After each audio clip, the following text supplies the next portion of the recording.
Texts discussing the group are frequently either asides or from people such as early Christians criticizing it. But when some of these accounts are cross-referenced with the remains of Mithras temples, known as Mithraeums, found all over the Roman world, some information can be corroborated. We know, for instance, that like many mystery religions, Mithraism involved a select group of worshippers sharing a communal meal. And we know these communities were small due to the size of the buildings, which were often either built in or built to resemble a cave. Likely, no more than 20 to 30 men, the Mithraic mysteries being a male-only group, could fit in there at the same time. However, archaeological evidence does suggest that the wider community would occasionally feast outside in a community event. We also know from carvings that the 7 grades of membership described in the written accounts were definitely used. These ranged from the lowest ranked Corax or Raven, first-rank members, to the 4th rank Leo or Lion, all the way to the 7th ranked Pater or Fathers, who served as leaders. Generally, it's assumed that most adherents would achieve the Leo ranking. Now, no one's really sure exactly how these ranks worked, since some evidence suggests they were disregarded during the meals, or not particularly hierarchical. But it is known that each elevation in grade did come with a series of ordeals, which could involve endurance of temperature extremes, or being blindfolded and threatened with death. One body-sized pit discovered in a Mithraeum in northern England suggests some sort of simulated or symbolic burial and rebirth. In another, the initiate had to refuse all crowns, saying their only crown was Mithras. Now, if you've noticed an astrological theme at this point, you are not imagining things. Most of these ranks and symbolic animals had astrological significance. Each grade was tied to one of the 7 known planets of the classical world, and it's generally assumed Mithras himself contained some astronomical significance, though that itself is buried in mystery. Actually, speaking of mysteries, you're probably also wondering who exactly this Mithras was. Like, what was he the god of? Well, that's surprisingly a difficult question as well. The Romans certainly thought he was Persian, since he wears a Persian-style cap. And Mithras seems to be related to an earlier Persian god, Mithra, who presided over contracts and agreements. However, the cult itself is so traditionally Roman that it's believed only a few key details, and possibly just the name, of the god were borrowed. In other words, he's not an ancient Persian god. He's the Roman idea of an ancient Persian god. The Roman Mithras appears to have been a form of solar deity, who hunted a cosmic bull and dragged it to an underground cave before slaughtering it. Though rather than an act of destruction, this may have been a story of creating bounty, since the bull's wound often incorporates sprouting grain stalks. But again, these are theories and not well understood. Mithras was also associated heavily with the Roman sun god Sol Invictus, who features in art from Mithraeums. What is clear, though, is that Mithras was popular. Archaeologists have identified between 200 and 400 possible Mithraeums throughout the former Roman Empire, with the cult beginning in the 1st century CE and continuing into the 4th century. In fact, so many Mithraeums have been discovered, some with membership lists on their walls, that it's actually possible to track members transferring from one group to another, which seems to have been a major appeal of the sect. See, Mithraism was a cult that attracted the common people, middle class, and even slaves. But it was also vastly popular in the Roman army, which was a group that frequently moved around. Mithraeums have been discovered at the very edges of the Roman Empire, from military outposts in Syria to one literally built under Hadrian's Wall. For a soldier being transferred to a new posting, the local Mithraeum could be a touchstone that gave them both a familiar environment and inbuilt group of companions. Its masculine themes of hunting and violence no doubt appealed to soldiers, who would have also used the social atmosphere to form connections that might aid their careers. Because there, commanding officers could be approached as brothers rather than superiors, and a high grade in the group signaled trustworthiness and status. This tie with the army likely became increasingly close during the later Roman Empire, as the Emperor Aurelian established the cult of Sol Invictus, popular with troops, and a major feature in Mithras worship alongside traditional Roman religion.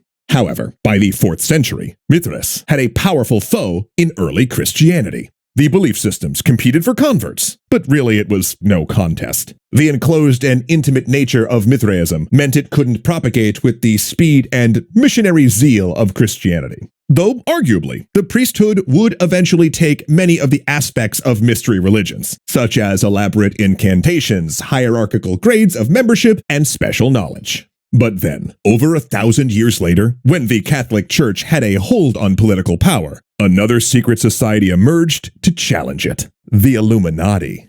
But, dear viewer, those secrets are for when you return next time and attain your second grade of wisdom in the Ordo Extra Historia. But there is one last secret I can bequeath to you before we part ways until next time, and that is the code to unlock affordable breakfast, lunch, and dinner enlightenment with Factor! Seriously, though, there's a discount code at the end of the read. Factor, of course, being my favorite ready-to-eat meal delivery service that I've been using for over a year and a half now, because each of their tasty meals is ready in just 2 minutes with no prep, no mess, and best of all, no cleanup. Just great food ready when I have time to eat it. It seriously removes so much stress from my day. It is awesome. Each week, I review Factor's rotating menu and pick what I'm feeling from their tons of seasonal meals and add-on options, like their cold-pressed juices, protein shakes, wellness shots, and smoothies that I know I can't get enough of. There's so many options to choose from, I can always be sure that everyone in my household is going to get the food that they love fast. And since spring has officially sprung, I was craving their tomato basil chicken risotto. And let me tell you, it did not disappoint. Plus, since I didn't have to cook a whole meal from scratch, I was actually able to take the pets out in this gorgeous weather for extra walks. No, that's not the name of a new show of ours. Although, I digress. So head to factor75.com or click the link below and use the code EXTRACREDITS50 to get 50% off your first Factor box and 20% off your next box. Okay, got it? Good. Now it's Tasty Task time. Get fast and flavorful meals at a deep discount here, and once your dinner is decided, check out our next savory selection here.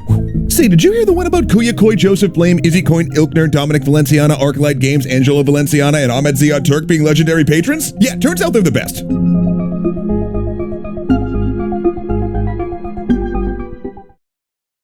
Bavaria, 1785.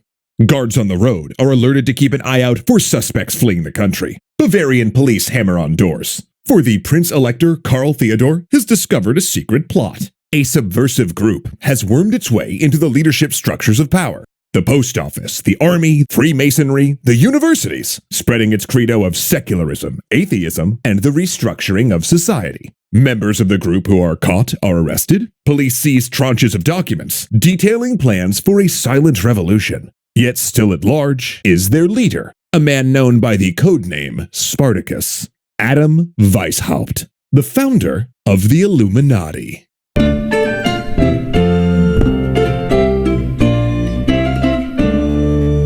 Of course, it's no secret that NordVPN helps our orders stay safe on the internet. For a 2-year plan on a huge discount, check out nordvpn.com/extracreditsvpn after the episode.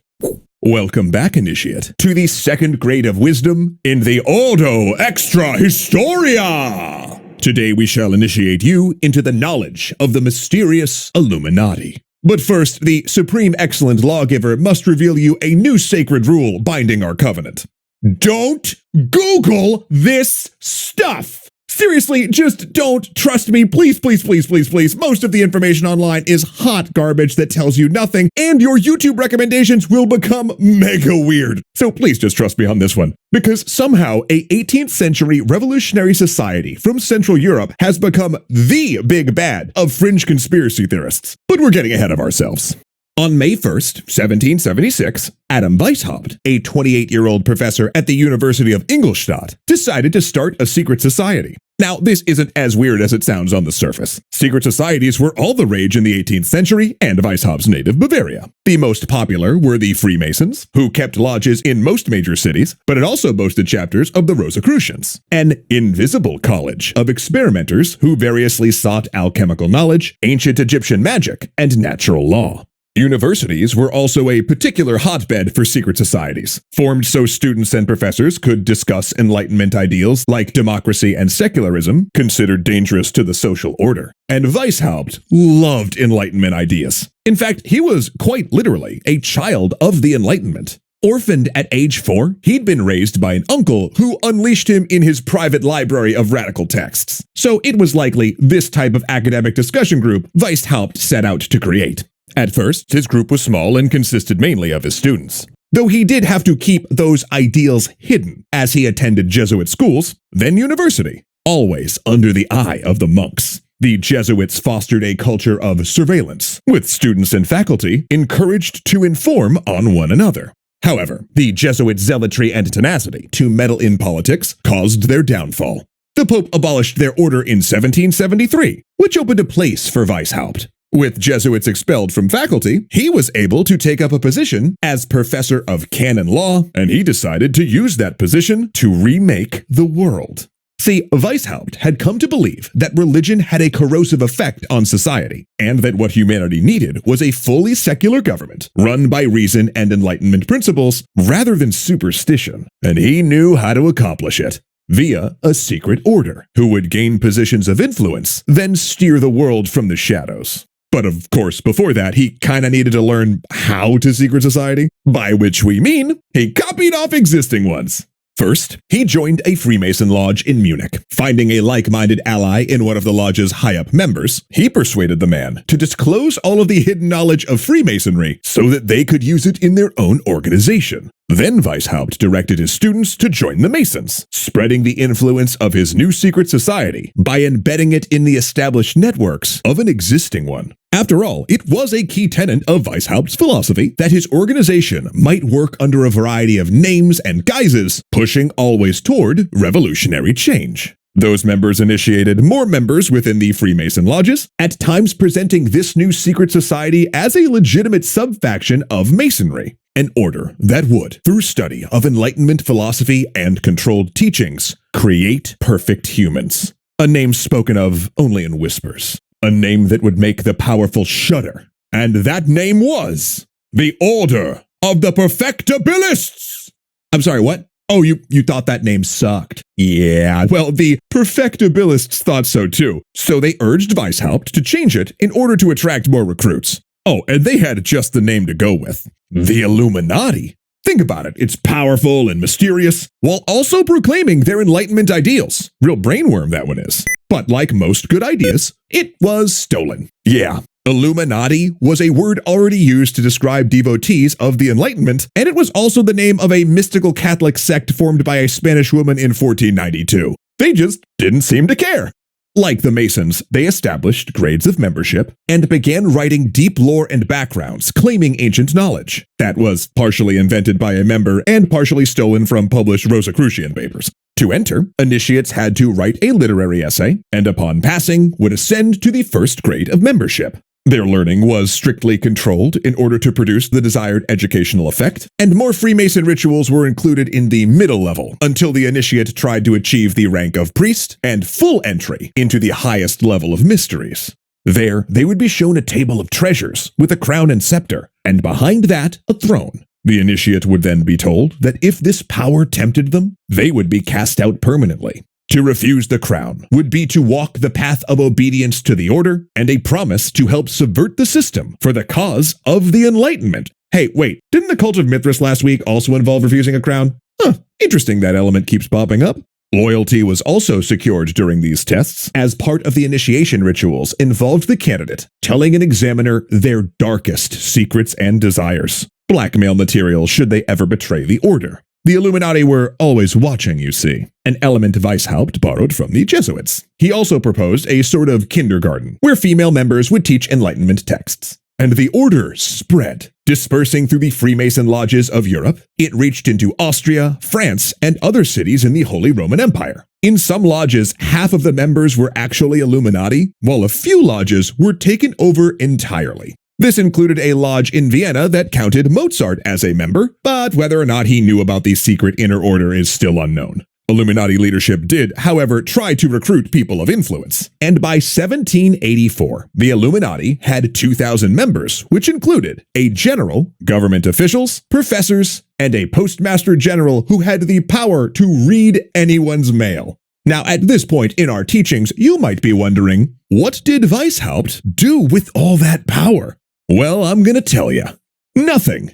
Yeah, he was mostly focused on taking over more and more Freemason lodges, issuing strict guidelines to follow, and trying to subvert the Rosicrucians. Not exactly a wild act of sabotage. And that's when the whole thing collapsed. No one's quite sure what happened, but in 1784, some Illuminati correspondence fell into government hands, possibly due to the actions of the Rosicrucians, who were kinda sick of the Illuminati messing with their members. The hammer came down fast. First, the Elector Count sent out his troops and police to arrest Illuminati members and question them. The whole thing fell like dominoes, with each raid netting more confessions, denouncements, and documents. And the story was a terrifying one to those in power. This was a secret order dedicated to revolution by subterfuge, which had operated under the government's nose for years. The fact it had never gotten around to actually doing anything was immaterial. To embarrass and discredit the group, the Bavarian government published the seized documents. And by the next year, in 1785, the Holy Roman Emperor banned all secret societies, apart from the Freemasons, who had to register membership lists with the police. Weishaupt himself escaped to sanctuary in another German state, where he spent the rest of his life writing books about Illuminatist ideas and died in his 80s. For all practical purposes, the Illuminati died in 1784, crushed by the Bavarian government, but then the conspiracy theories started. In 1797, 2 separate books were published in England, alleging that the Illuminati had survived, and were the secret puppet masters behind the French Revolution. The books proved especially popular in the newly founded United States, which ironically held many of the same views as Weishaupt. Thomas Jefferson was a fan, but also triggered an era of paranoia about secret societies and hidden plots. From there, they became a symbol rather than a group, the name pinned in the center of every conspiracy fanatic's corkboard. An all-purpose boogeyman, mostly because of a really great name they took from other people. So, in a way, you could say that the Illuminati does still live on, specifically now in your internet history. Sorry about that.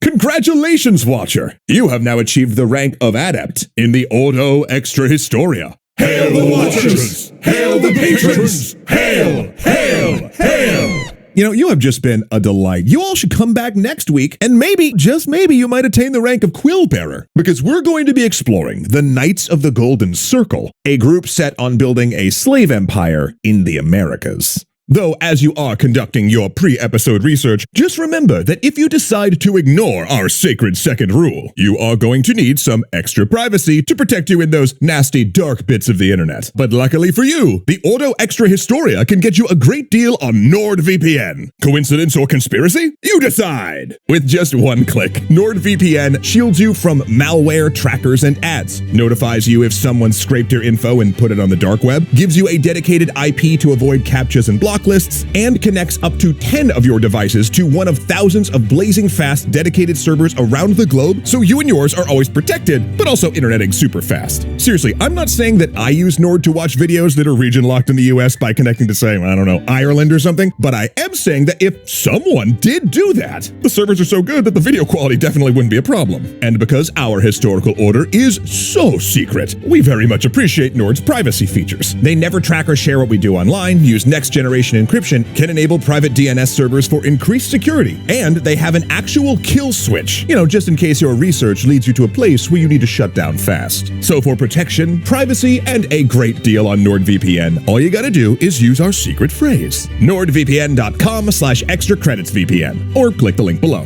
Then you'll get a huge discount on a 2-year plan with a 30-day money-back guarantee, and you'll receive 4 extra months of next-generation protection. Now quickly, Adept, head here to protect yourself with all the perks of NordVPN, and once you're sure we're alone, check out our next forbidden video here. Say, did you hear the one about Kuya Koi, Joseph Blame, Izzy Coin, Ilkner, Dominic Valenciana, Arclight Games, Angelo Valenciana, and Ahmed Ziad Turk being legendary patrons? Yeah, turns out they're the best.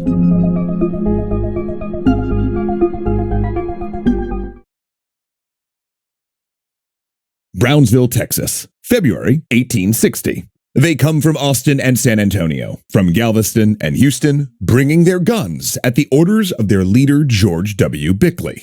Meeting at the Rio Grande, these men exchange secret handshakes and passwords, learning who is a Knight of the Iron Hand or a Knight of the True Faith, solidifying their roles for the expedition. For soon, they will invade Mexico and conquer it, completing the first step in a plan to create a new empire greater than Rome. A superstate stretching from Virginia to Belize, a lucrative ring of Americanized states who will preserve slavery forever. The Knights of the Golden Circle are ready for war.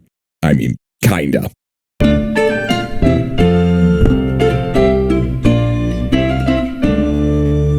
Thanks so much to Ground News for sponsoring today's historical tale. Welcome back, Adept. Are you ready to continue your journey and advance to a higher circle of knowledge? Because if so, you'll be granted the rank of Quill Bearer in the Ordo Extra Historia! Sorry, that never gets old for me. This week, we will unveil to you the Knights of the Golden Circle, a secret organization that tried to create a terrible New World Order in the years leading up to the American Civil War. Now, to anyone who'd had dealings with him, it was generally known that its leader, George W. Bickley, wasn't really a man to be trusted. His checkered work history had included stints as a journalist, quack doctor, and shadiest of all, an amateur historian and novelist. Sorry, Rob. But that history didn't seem to faze anyone when on July 4th, 1854, he and a group of companions in Lexington, Kentucky, formed the Knights of the Golden Circle, an organization whose goal was as ambitious as it was grandiose.